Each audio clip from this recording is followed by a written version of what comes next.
those states that cannot build up a domestic civil service on the domestic side are unlikely to be able to do so on the foreign policy side. Leaders in petrostates, it turns out, tend to be more personalistic in how they run even autocratic regimes.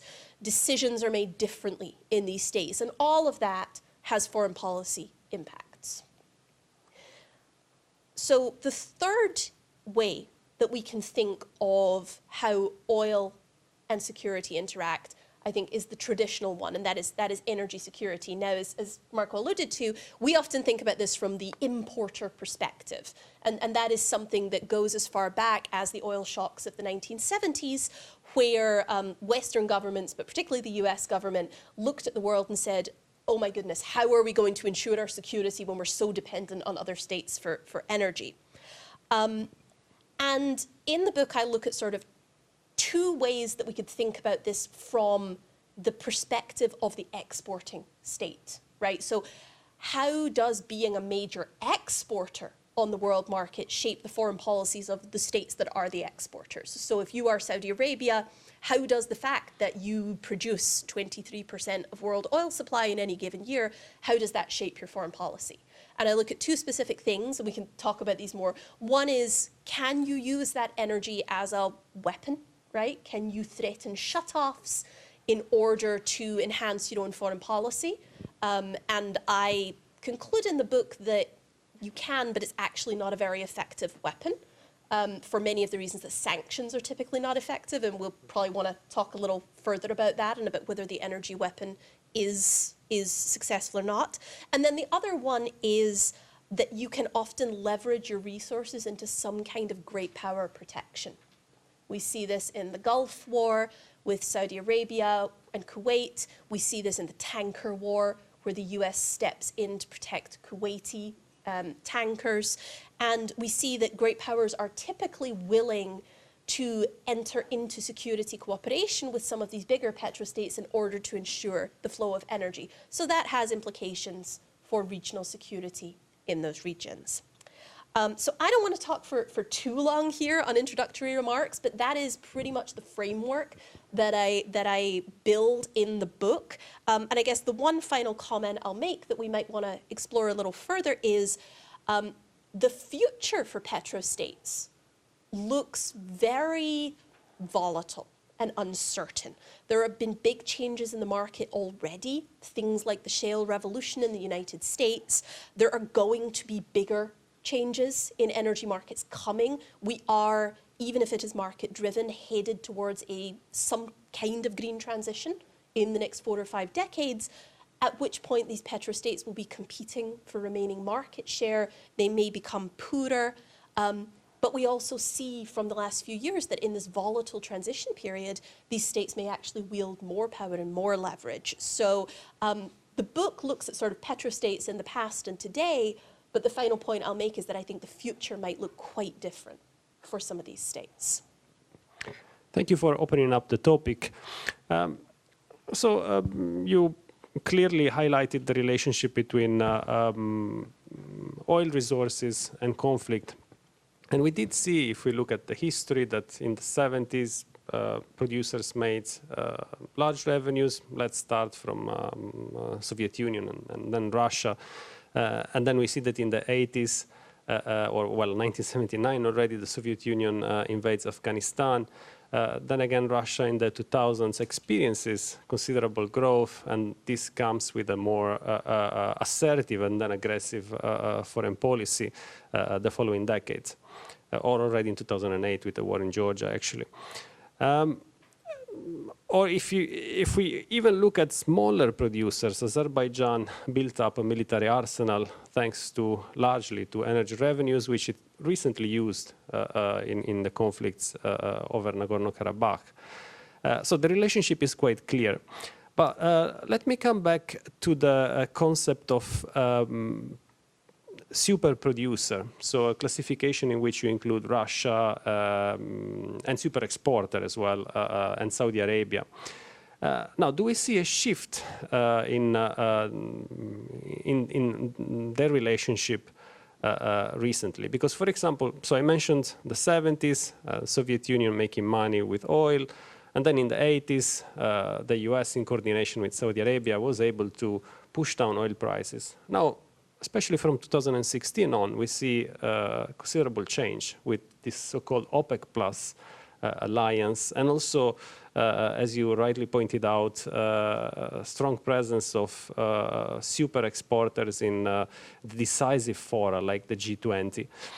So while people are saying that oil will play less of a role eventually in the context of the energy transition, for the time being, do we actually see closer cooperation between non-Western super exporters and producers? Yeah, absolutely, and I think this is a really important point that I think policymakers are starting to grasp, but I'm not sure we're all the way there yet, which is that because of the changes that have already started in the market that have reduced the leverage of some of these state-run producers, the petrostates themselves, that has redirected production to some extent into more market economies in the West, we're seeing more cooperation between the petrostates of a kind that you wouldn't have expected before. And this, I think, is likely to continue for some time. Now, as we eventually go through a transition, we will reach a point where the interests of those producers diverge.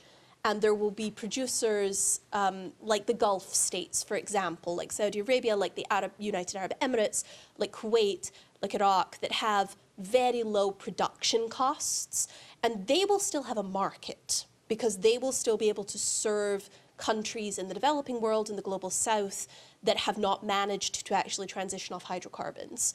And then there will be other states, and I think you can put Russia in this category, and a number of other sort of high-cost producers. They are not going to be able to find anyone to pay enough to make it worth their while to keep exporting. And so those interests will diverge over time, but it's a couple of decades out.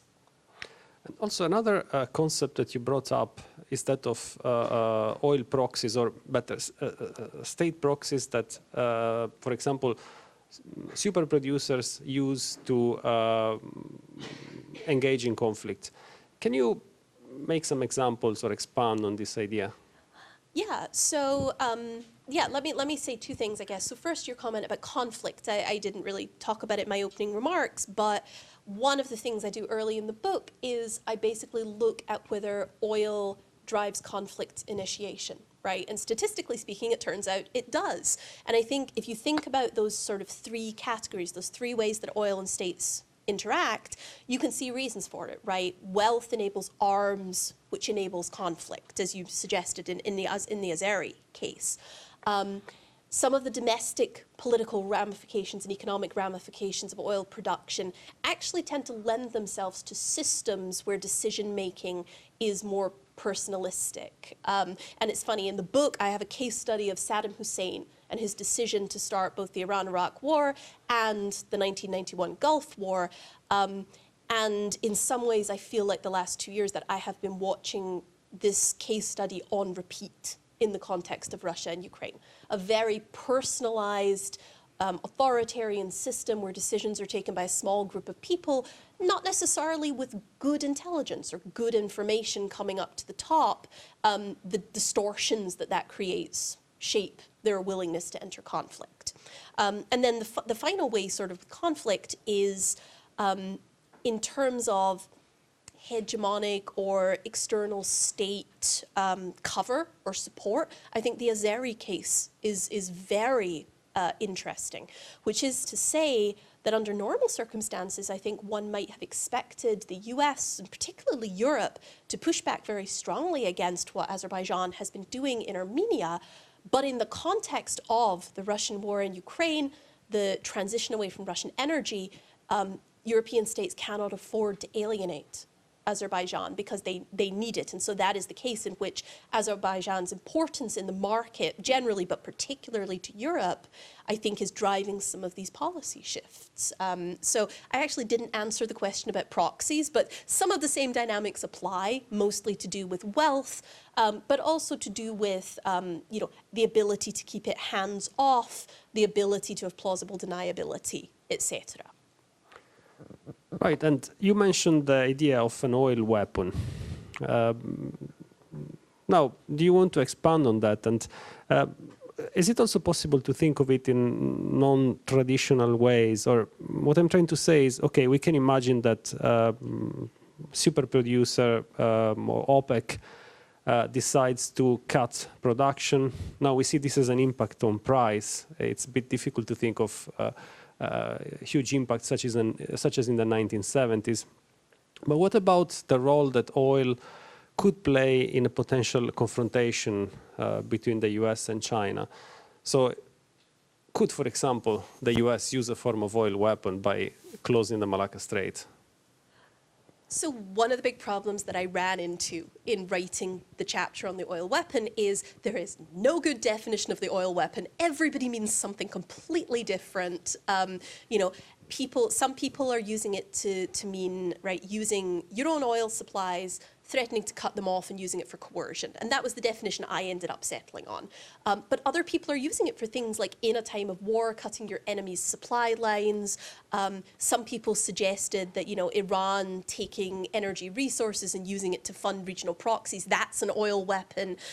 So the problem is that partly that it's so ill-defined. So what I did in the book is I kind of shunted most of that other stuff off to the side, and I instead focused on the actual use of energy resources, or the threat of using energy resources to try and compel policy concessions from another state. So the 1973 oil embargo would be one example. But the 2006, 2009 Russian gas shutoffs to Ukraine would be another good example, a case where a state is trying to get another state to make concessions by saying, we won't sell to you if you don't do what we want. And what I find is when you narrow it down like that, the oil weapon is really just not particularly effective.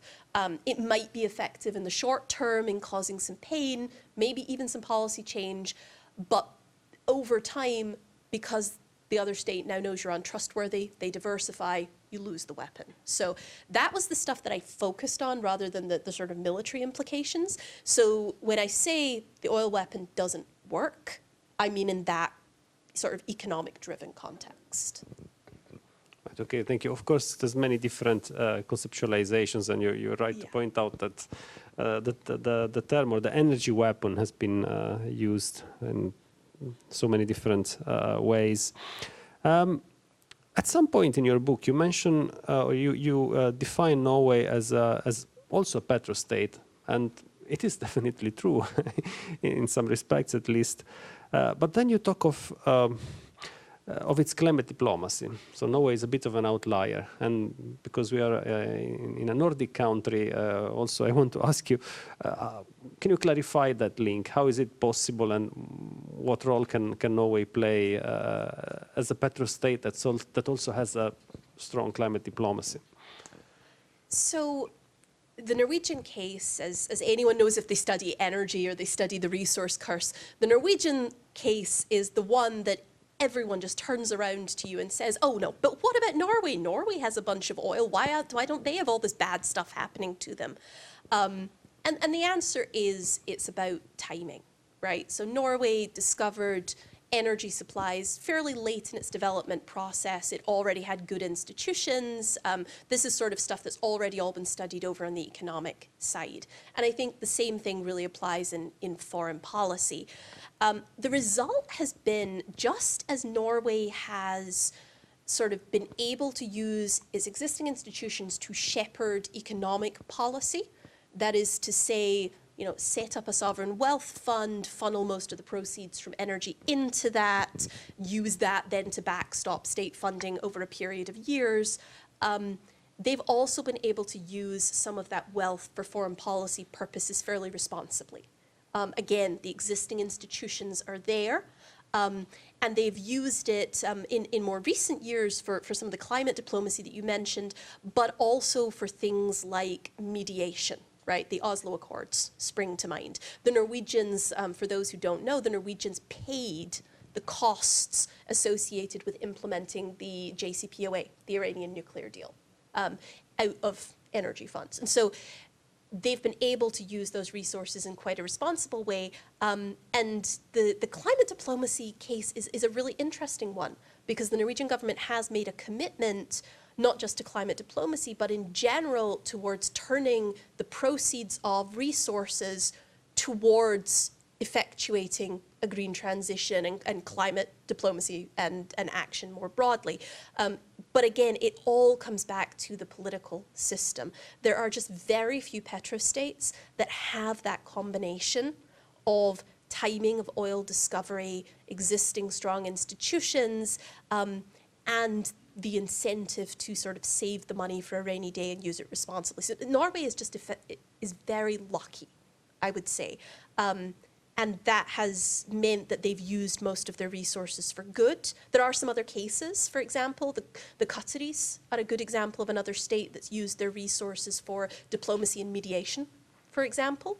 But there are very few Norways among the ranks of the petrostates. Thank you. Before I turn to our audience, you're most welcome to ask questions, provide your comments. Let me ask, before I do this, let me ask one final question. So we talked about Norway, climate diplomacy. Now, I'm thinking of low carbon transitions and how this will impact on petrostates. There's different petrostates, as you argue in your book.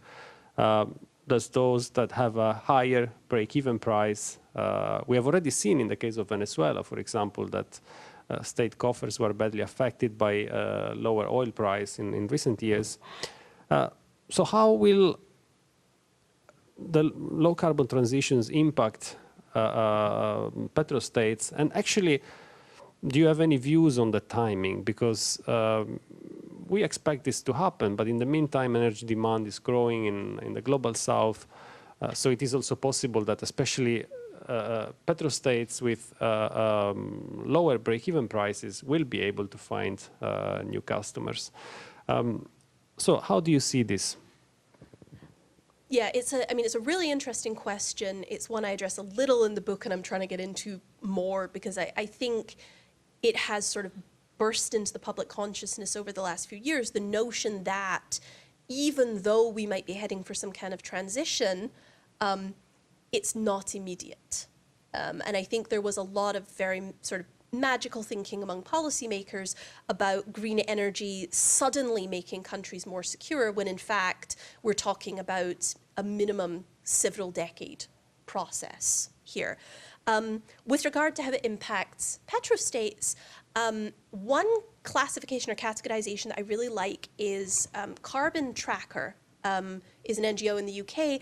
They have a framework that basically looks at fiscal reliance on energy wealth, and then just how populous, how perilous the state's finances are generally, to try and tell you where are high-risk places. And what that suggests is that the petrostates that are really at risk are the ones with high costs of production, moderate importance to the world market today, high populations, significant budgetary needs. So we're talking about places like Nigeria, maybe Iran, right, if it were to become a more normal part of the system at some point. Certainly Venezuela, even aside from everything that's happening now, would fall into that category. And those are the places where the main concern is these countries slowly lose market share over time. They are not able to economically diversify, and they end up impoverished, relatively debt-ridden, because a lot of these states carry quite high debt loads, and those end up being, 2 decades down the line, serious developmental and aid problems for the West. So that would be where I would say we need to focus most. Let me, I guess, just add one sort of final caveat here, which is, again, something that we've seen in the last few years is that the assumption that, the West, thanks to the shale revolution in the US, thanks to a green transition, that we don't need to worry about petrostates anymore, that assumption has definitely been proven false. what we've seen is that, we sanction a variety of petrostates, for example, for human rights abuses, and you can do that in 1 or 2 cases. You can have sanctions on Venezuelan oil, you can have sanctions on Iranian oil. By the time you start to add sanctions on Russian oil, you're getting up to such a proportion of the world market that you're raising the price for everybody, and it becomes really costly. And so this is why we see, for example, the European Union making ethical trade-offs when it comes to Azerbaijan and Russia. This is why we see the White House talking about lifting some sanctions on Venezuela, because they believe they're going to have to dial up sanctions on Iran, and they need to make that trade-off. And so I think, again, we should not convince ourselves that a green transition will solve our security problems with petrostates in the near term. This is definitely a long-term picture. Yes, and also because today we have had no shale revolution in Europe, so the EU continues to be, Europe continues to be very dependent on imports. And also, what comes to my mind is that we have difficult situations not just in the oil sector, but in different energy sectors. If we think of an area that's often forgotten is nuclear. And now, if you think of enrichment, uranium production, we have Kazakhstan having a huge role, Russia, especially in the enrichment sector, but also uranium production. And then last summer, we had the coup in Niger. And at some point, people in the West realized that altogether, these countries close to Russia, if we think of Niger as potentially becoming closer to Russia, make up for 60% of uranium production. So it's quite a complex and interconnected field. But let me turn to the audience and let me check if there's any questions. Yes, please. We're going to steal your microphone. Okay. And you're going to get this one. Let's do this. Thank you. And if you can briefly introduce yourself. Thank you very much. Sanna Kurunen, Bank of Finland. I'm an economist, so might be off the charts, so please correct me if I'm totally lost. But at least to me, it seems tempting to think that this Russian aggression that we've seen, it's due to the fact that they realize that they are a fading oil state, that their power is diminishing, and they needed to do something to secure their power, to make them relevant and bigger again. So are we facing this kind of really negative effects on those oil powers losing their power during the next decade? Thank you. And since I am not an economist, thank you for not asking an economics question. So the problem I have with Russian aggression as a result of Russia as a fading oil state, the problem I have with that story is it directly contradicts the story of the previous 10 years, which was Russian oil wealth is driving its aggression, right?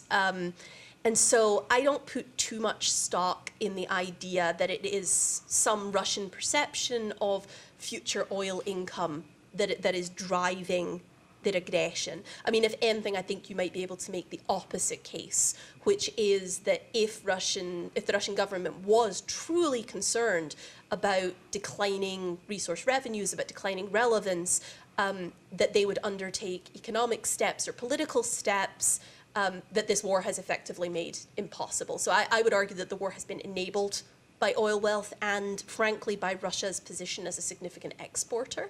And I don't think the perception of decline has a lot to do with that.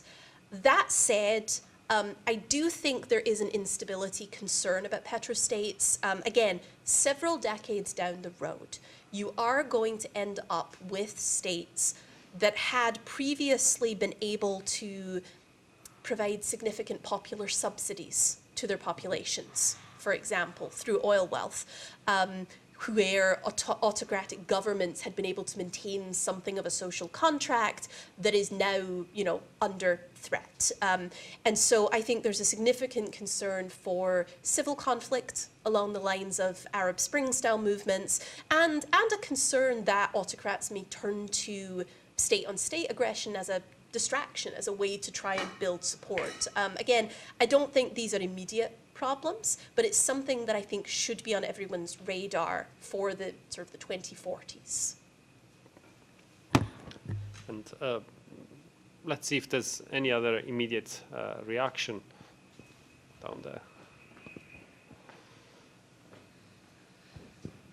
Thank you. I'm Sara Tuksen. I'm a climate diplomacy officer at the Ministry for Foreign Affairs of Finland. Wouldn't it be nice to be Norwegian? But regarding the petrostates, for example, if you think about UAE that hosts COP28 in Dubai later this year, how do you see are they actually willing to change? For example, UAE is also, the COP president is also the founder of their renewable company. So kind of like how much of it is actual interest in changing and how much is only kind of, well, whatever you want to call it? Greenwashing. Yes, certainly an element of the greenwashing there. I mean, I think we have seen, particularly in the Gulf, we have seen some efforts by the biggest petrostates to try and anticipate coming shifts in energy.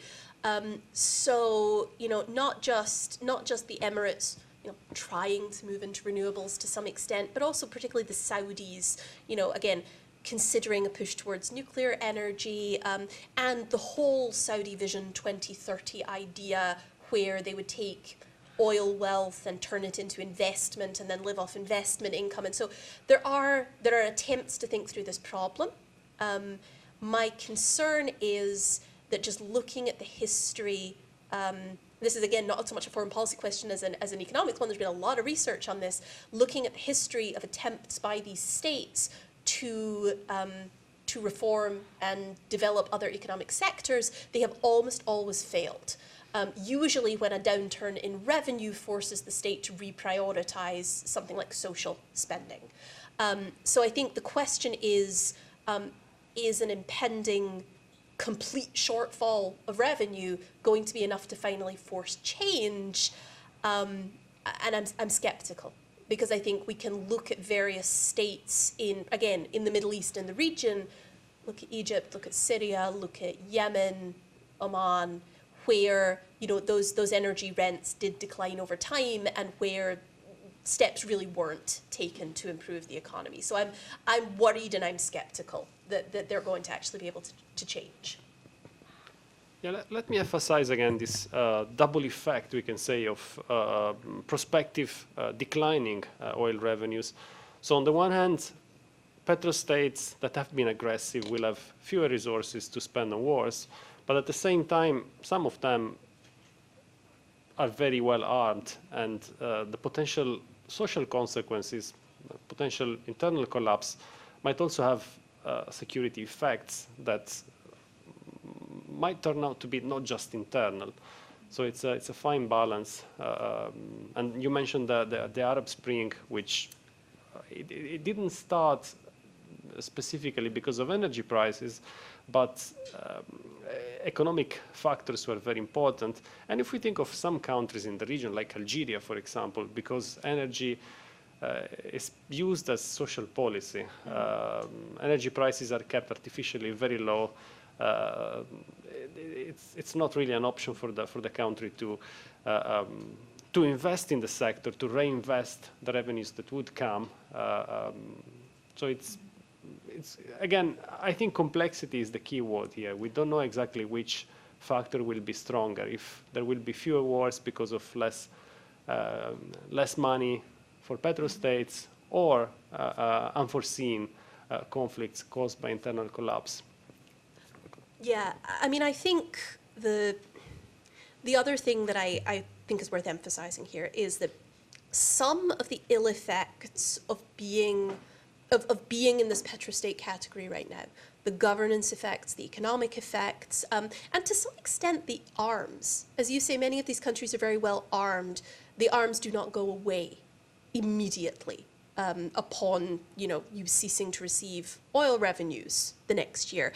So there's going to be a period of time in which the distortions created by oil wealth continue to persist, but the state is much poorer and perhaps less stable as a result. So again, I think this is something that is a long way out, but is something that in some states policymakers are really going to want to watch because it could spiral out of control.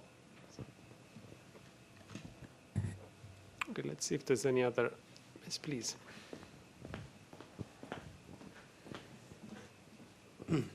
Thank you. Tony Addison from Copenhagen University and UN wider here in Helsinki. We know that the big growth market for oil and gas over the next 20 years, before we get eventual stranding, will be Asia, particularly China and increasingly India.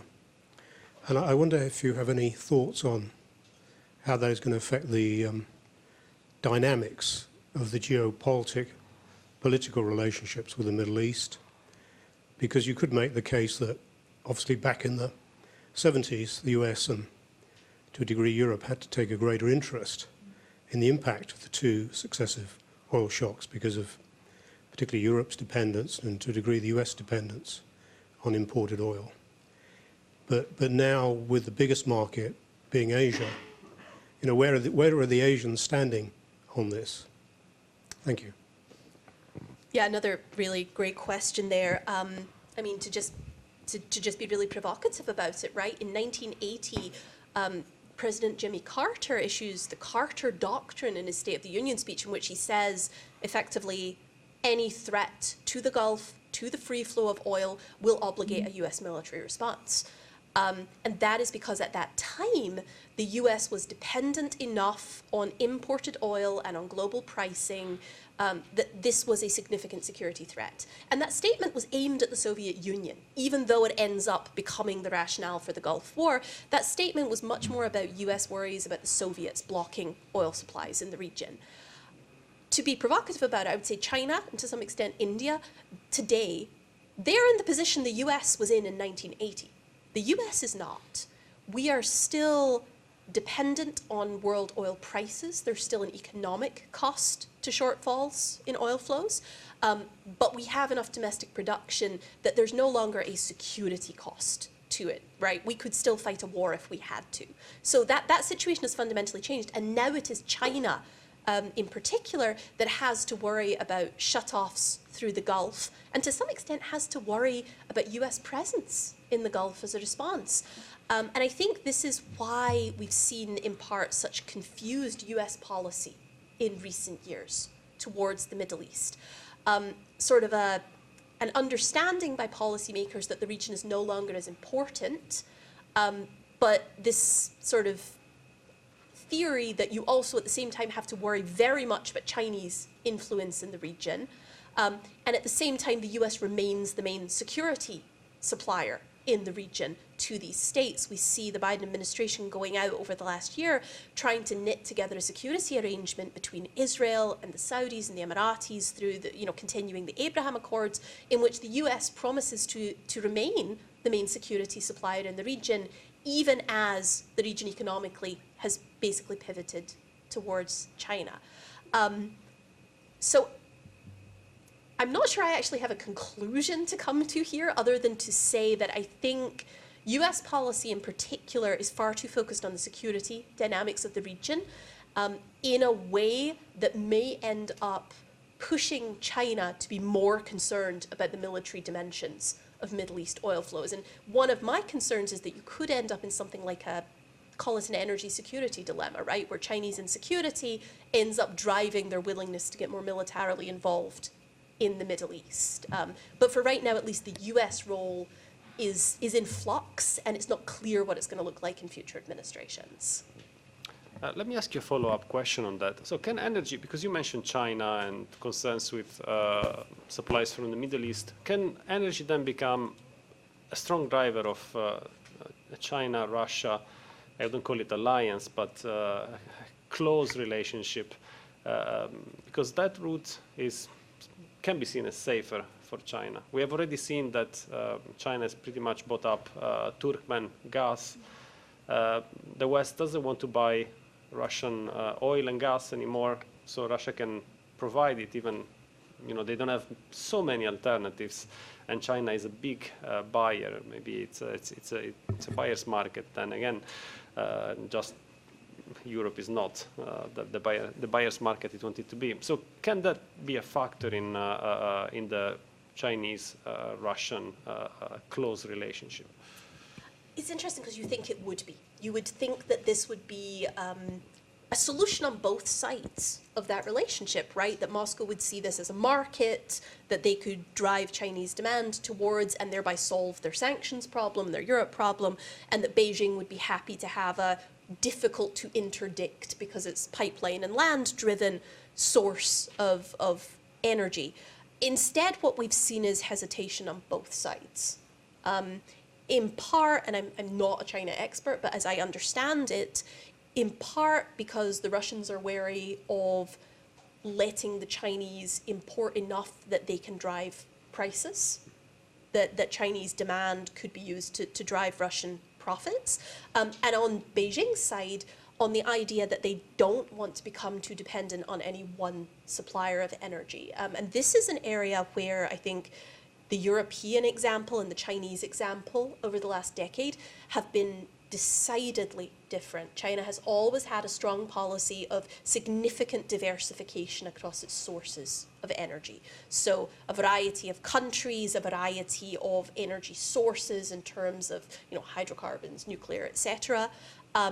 Europe, on the other hand, particularly when it comes to source, was over-committed to one particular source of energy, to Russian gas. And I think the Chinese, again, seeing what's happened to Europe in the last couple of years, are wary of putting themselves in that situation, even when it comes to Russia, with which they have this growing relationship. So, I mean, again, it makes surface level sense, but I think when you dig a little deeper, I think Beijing's concerns make some sense. Okay, thank you. And we mentioned China. There's, of course, another big buyer in Asia, as we started from Asia, and that's India. And again, it's not just about oil. We saw that Modi was very keen on postponing the phase-out of coal in climate negotiations. But what is India's position in this context? I mean, we have read in the press that India is buying a lot of Russian oil. How do they see their energy security? Well, the Indians have certainly been the main beneficiaries of all the upheavals in energy markets over the last couple of years.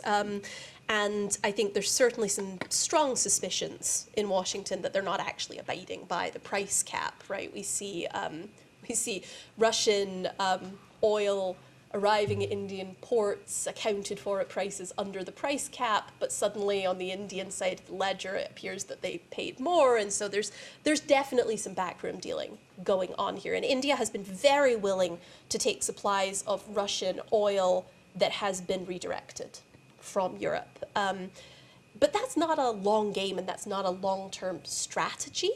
And I think, India, and let me throw into this other US allies in the Pacific, South Korea, Japan, Taiwan, for sure. I think all have similar concerns, not as much about diversification of supply, but concerns about actual supply routes, about the sea lanes, about the security of those in the context of a conflict. And for India, that's a less pressing concern. For the South Koreans, the Japanese, it's more pressing. For the Taiwanese, it's practically existential. The Taiwanese have, I think one estimate was they have about 11 days of energy if they were put under blockade. So again, we sort of think about this, the big picture that we all hear is that China is very vulnerable, very dependent on Middle Eastern energy, but other countries that are sort of US allies and partners in the region, they're also dependent and in ways that if there were a conflict could be problematic. Thank you. Okay, I don't want to ask too many questions, so let's see. another one here. Thank you. Continuing on the non-petro states, as most European countries are, I think it's quite surprising how little we, at least here in Finland, have considered green transition as a way to improve our national security. So maybe it's because Europe has been so convinced that there will not be any big wars anymore coming up, but we kind of abandoned, or I don't know if it's ever been a big discussion.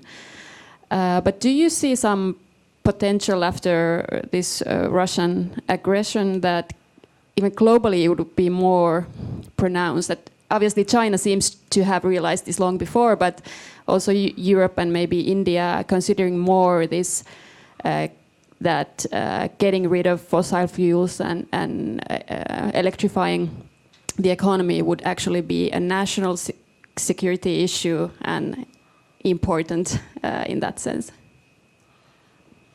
It's complicated. I mean, and I think you know that. I think we all know that it's complicated.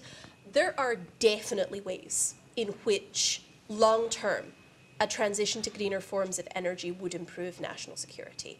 And I think the most obvious of these is a point that Jim Crane down at the Baker Institute in Houston has made a number of times and done a bunch of work on, which is green forms of energy typically are not flows of energy in the same way they are stocks of energy. So you might need raw resources to build wind turbines or to start up a nuclear power plant. You need the uranium, but you don't need that flow to come consistently out of the Middle East day after day for decades. And so you end up in quite a different security paradigm.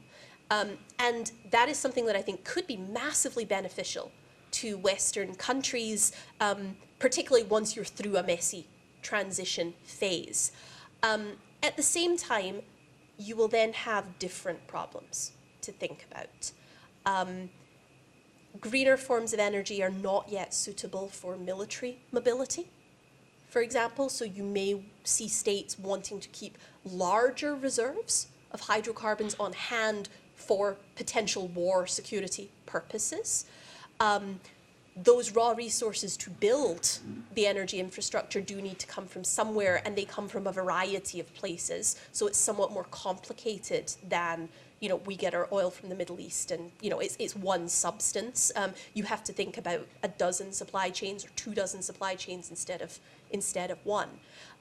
So, and then again, there's this transition period in which we're simultaneously dependent on oil and gas states and thinking about green forms of energy. And so I guess the point that I think is the most important one here is I think policymakers need to be really careful, and people who study this, not to just port at existing paradigms about energy security onto new forms of energy. So we should not take the models that we think about oil and gas energy security and just apply them to chromium or uranium or whatever, because it really is quite different in practice. But I do think at the end of the day, we're going to be more secure. And okay, very good point. I just want to add that if we look at recent EU documents, the Repower EU plan especially, so the post-2022 documents or post-Russian attack, we do see a connection between green transition and security. But I would say you're still right to argue that for now it's mostly on paper, and those same documents also talk about traditional fossil fuel security. And then there's the question that you just raised about how does the security of decarbonized system differ from today we've been talking about oil, but fossil fuel security. And this is a huge topic. I don't know if you want to get more into this, but yeah, I'm not sure I have anything comprehensive to say on it right now. But suffice to say that because it's not one topic, it's several dozen topics. There are going to be areas where there are resource vulnerabilities for green technologies. There are going to be areas where vulnerability is a choice right? Where uranium, I think, is the best example of this, where the reason there's none mined in Western countries is a choice. It's something that could be done again if we wanted to for security, but much as Europe never went down the shale revolution path for, you know, for sort of quality of life reasons, they might choose not to do that on uranium. So I think the point is it's going to need a lot of study as the shape of a transition becomes clearer, you know, what technologies are actually succeeding and what aren't. Then study is going to be needed on the ways to best ensure security.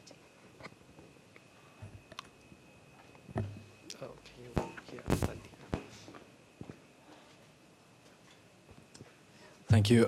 My name is Matthias Jämsen, and I'm serving as a conscript in the Finnish military defense forces, a newspaper, Ruotuväki. I have a question regarding US policy on Venezuela.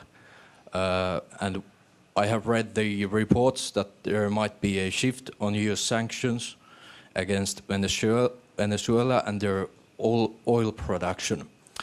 And I was thinking about this, is it because of US willingness to reduce the oil flows of Russia and by influencing and lifting off some sanctions in Venezuela that Western nations can buy oil from Venezuela instead of Russia? Thank you. So this is another one of those deals the Biden White House is working on where we don't know all the details right now. And but based on what's been reported, it does indeed sound like the administration is seriously considering or has made the offer to the Maduro government that sanctions will be eased or lifted in exchange for a commitment to steps towards democratic elections at some level. And I think in the last couple of weeks, it's also, you know, there's been some steps by the Venezuelan government that suggest that that might not work for them, that they just might not be willing to take those steps.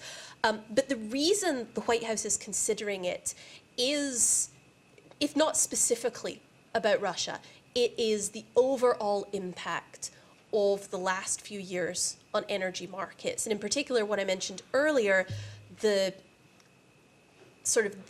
overwhelming nature of US sanctions on petrostates sort of starting to bite in energy markets. We know that the Biden White House, who are very domestic policy focused, have been extremely frustrated with the continued high price of oil.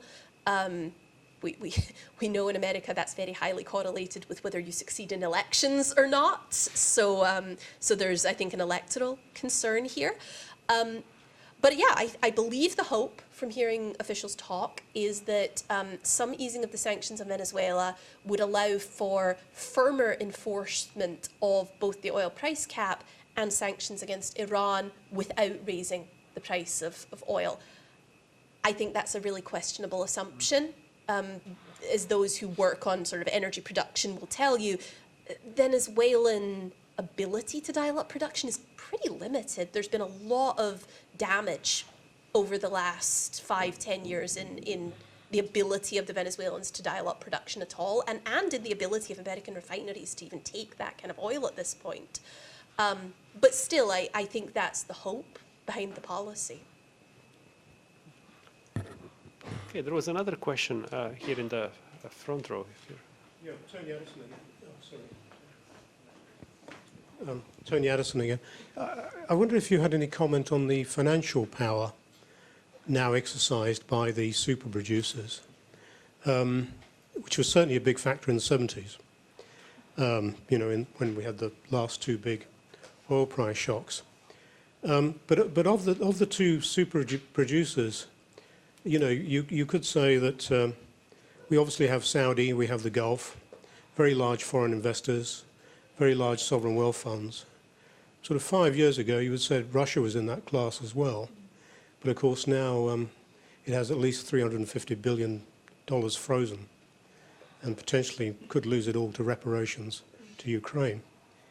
So I wonder if you had any views on the soft but also hard power exercised by the Gulf relative to those three ways in which you said oil can affect state security. You know, you had wealth, you had domestic policies, you had energy security.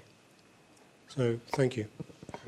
Yeah, I mean, so I talk a little in the book about sort of sovereign wealth funds, but I think as you say, I mean, this was written at this point like 3 years ago, so well before the events of the last few years, and I think if anything it has just become more clear that petrostates have significant power in financial markets, but that there's limits to that. Or maybe I might even reframe this as there are limits on sort of both sides of this equation. I mean, what we have seen with Russia is, as you say, Russian reserves were presumed prior to the war to be a significant source of strength, but it turns out, because of the infrastructure of the global financial system, it's relatively easy for the West to freeze those in place and deny Russia the ability to repatriate them.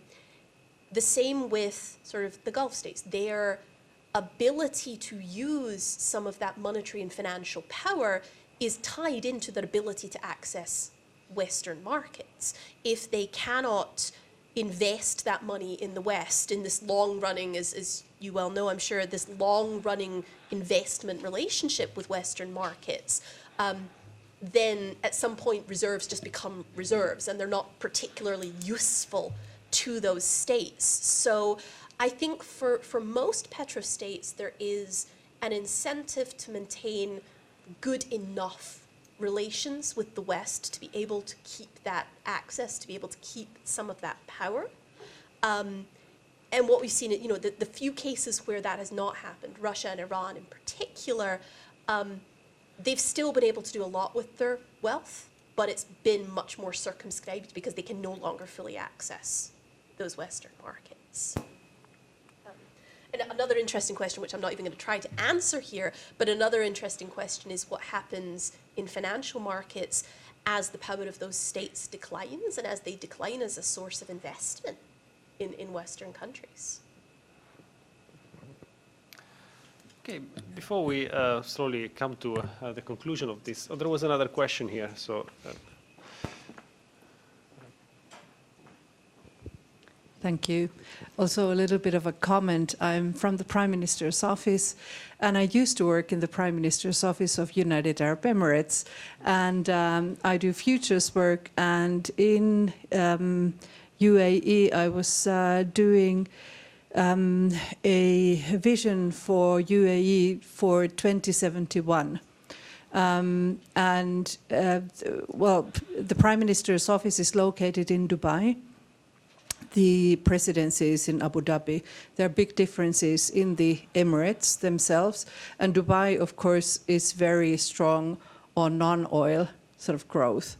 And so the Vision 2071, especially related to UAE, is very much non-dependent on oil. And exactly this soft power question, they're very keen on increasing. So they want to be the best by 2071. So they have a 50-decade plan, and they're implementing it. They have a vision for 2071, when they will turn 100 years old as a state.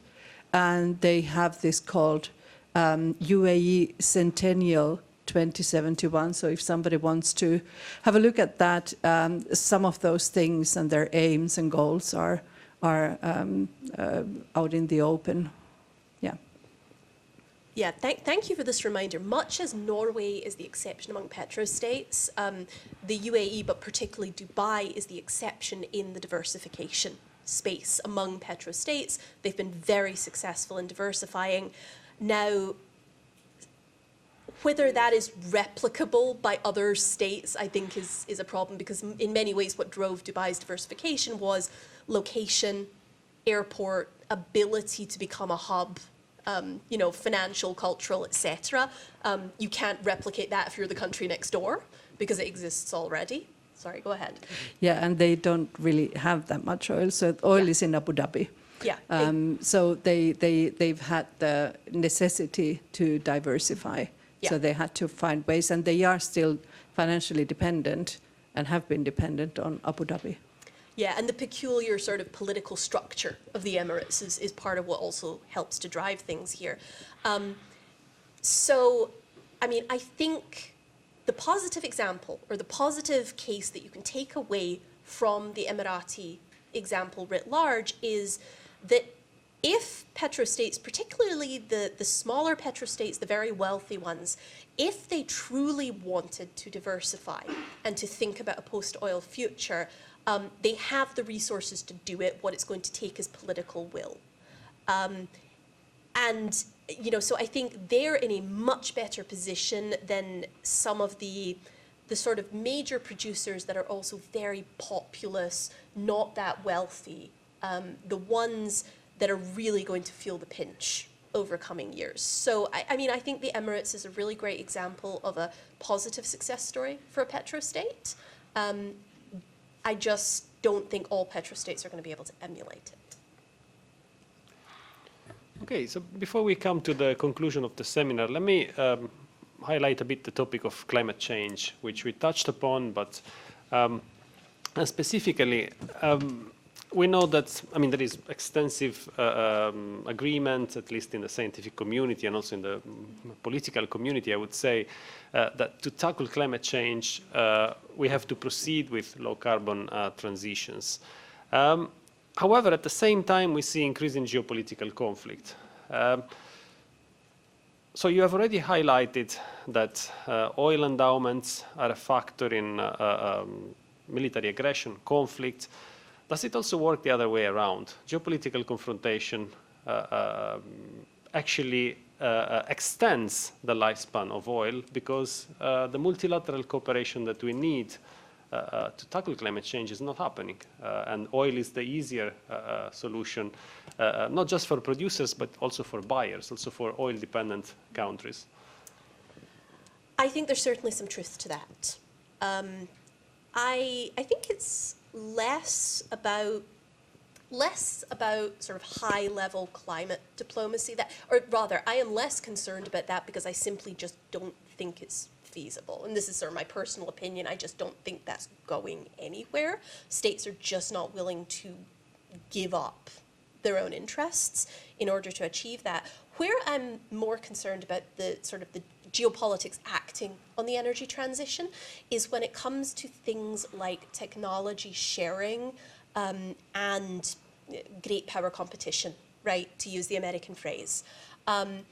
We see the US in particular becoming more protectionist, setting up barriers to all kinds of technology. I know that, you know, here in Europe there was a lot of Sturm und Drang about the Inflation Reduction Act, the IRA, and its impact on European industries, when in America it was basically thought to be aimed at climate change, domestic issues, and maybe a little at China.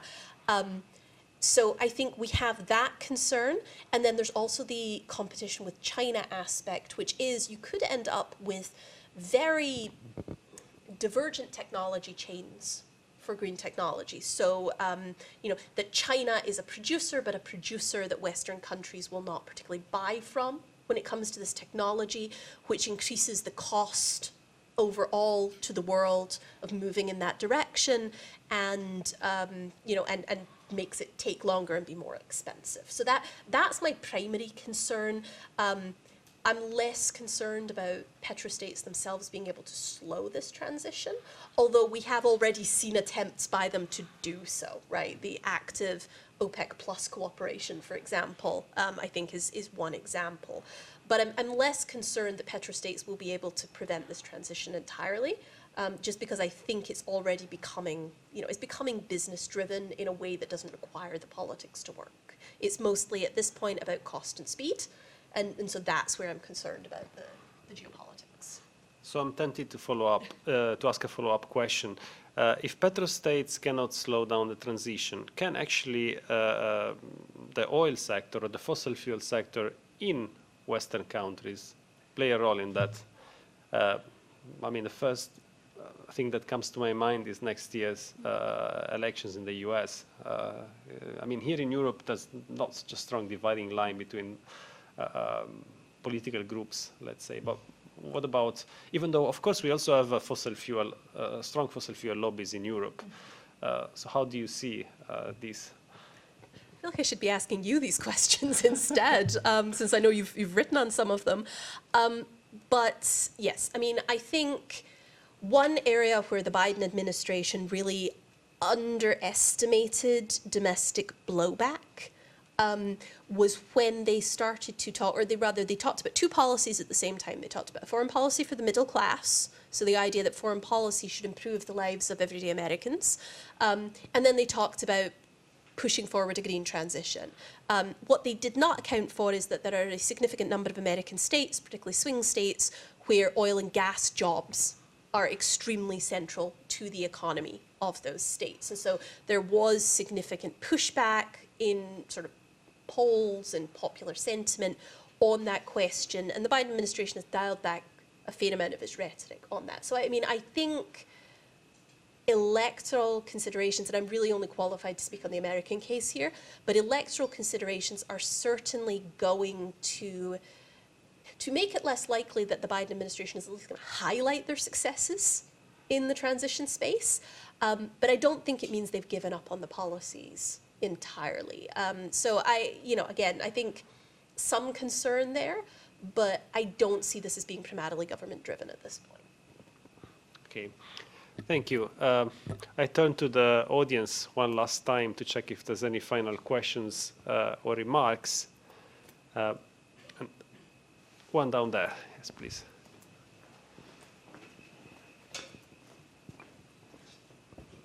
Sure. John Gay, I'm curious how confident you are that a green transition will actually happen and that declining oil prices will actually happen, because these kinds of things have been desired or pushed before. And you said there was starting to be some of a business logic and not just state-led green transition. Well, so again, I should ask you this question. Do you believe, is there going to be a green transition? Well, of course, logic suggests that it will happen. It should really happen. But the more I see conflict, the more skeptical I am, at least about the timing. Also, the confrontational logic with China. And, the general climate of geopolitical competition has, in my opinion, an adverse impact on the speed of the transition.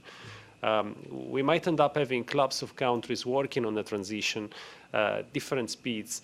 But what you really need to implement it quickly is international cooperation, to agree on targets and also to share technology, to share know-how, especially with the global south.